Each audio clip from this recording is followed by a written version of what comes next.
fuck, one of those days. I just want this project to get done. Anyways, this is Jerry from Bullshit Corner. Today's video, we are going to replace the starter in my Malibu Skier. It's been a long spring trying to get her ready, take her out in the water. A lot of small things I noticed last year, getting it fixed. This is one of the last things, the starter. I replaced the stereo and then new decals, and she'll be ready to go. But last year, it did have a new starter on it, but fortunately, when the boat took on water, the starter went underwater, so it started sticking halfway through the year. So the solenoid are inside here is probably all corroded and shit now. So fuck off, phone.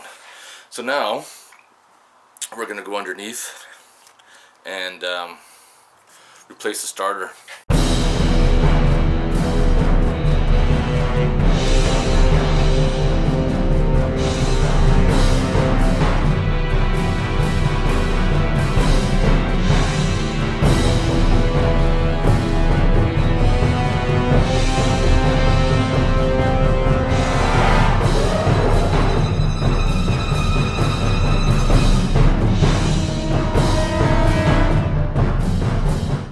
Okay, the first thing you want to do is remove your wires. I got a purple and yellow one on this side, and on the opposite side there's a yellow and red, and then 3 wires on the main terminal. So that's the most important thing. You got to remember that.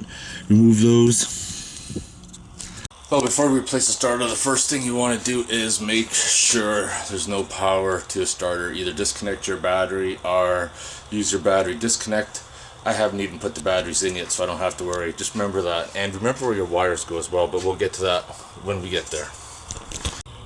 Holy fuck. We got her out. It was pretty tight. Some of those bolts, there's a hole right there. Not a lot of room.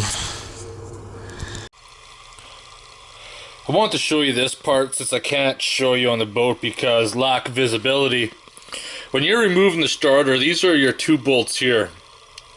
This one's going to be a little bit of a bitch to get off. You're going to fight with it. But this one here, you can actually get a socket on it for the most part and take it off. Now, the reason why this one is so hard to get off because it butts right up against flush with your engine. So your flywheel housing on your engine's like that. So you can see right there that you're not going to be able to get a socket on that to get it off. So an open-end wrench, a 1/4 turn at a time, in a fairly awkward position. It's doable. You just gotta have patience to do it. But that's how you get it off. And this one here, there's lots of room to get a socket in it and yank it off. But then again, it all depends on the type of boat you got. I got a Malibu Skier with a 350 engine, so if you have a different type of boat, you might have more or less room to get access. It all depends on your boat and how it was built. This is a 9-tooth I took out. This is an 11-tooth. The 11-tooth is supposed to work with the 9-tooth, but we're going to find out. I was just kind of looking at the gear mesh. We're going to find out if this is going to work or not. Well, hopefully it'll work. It's been kind of a fucking pain in the ass trying to get that starter out. It's not a lot of room in the hall there, but we're going to install it, put a battery in, put some fuel in it, and hopefully fire it up. Well, we got the starter in place. It's my fresh water line.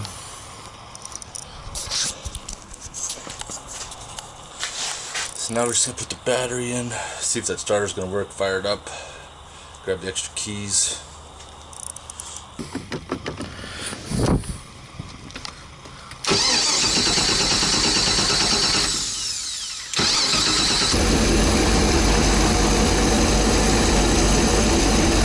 Well, that ends that video on replacing the starter in the Malibu Skier boat.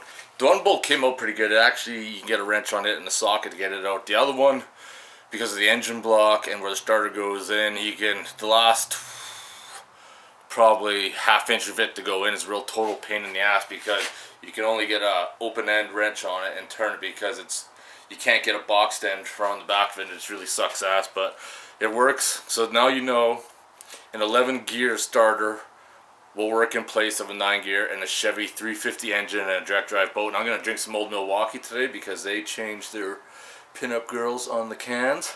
So fucking crack it open. There's only a couple things left to do in the boat. I'm going to cut new graphics for it and replace the stereo, and then take it out in the lake, take some pictures of it, and then put it up for sale. I'm going to miss the boat, but I'm going to use the money to fund the Jeep project and get the Sea-Doo finished, and then start working on my 57 Chevy. I gotta get all this shit done. I got fucking way too much hoard kicking around, and my garage is a fucking mess. It's time to clean house. But anyways, I'm gonna drink my beer, finish tinkering on the boat, and if you have any questions, comments, post them below. Thanks for watching.